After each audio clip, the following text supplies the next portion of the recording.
ये जनाब ये दोनों रात रुक के आए हैं।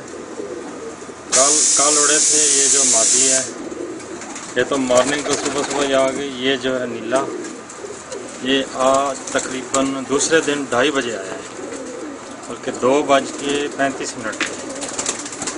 मेरे पंजाब पुलिस फखर है मुझे इस पट्टे पे। जब भी उड़ाया ये 10-12 घंटा आया, रात रुक के आया। अभी आया, देख लें इसकी हालत। पंजाब पुलिस 12 नंबर पूरा दिन कल फ्लाई की इसने, और आज जो है दूसरे दिन 2:30 बजे के बाद आया है। देख लें आप बेशक। ये मादी थी साथ, ये सुबह मॉर्निंग को आ गई। ये वाली ये अभी आया है।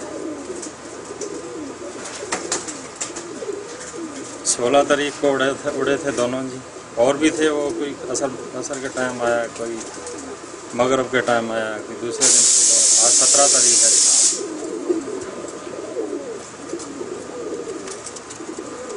आज के बाद ये ब्रीडर बनाऊंगा इसको। अल्हम्दुलिल्लाह बहुत अच्छा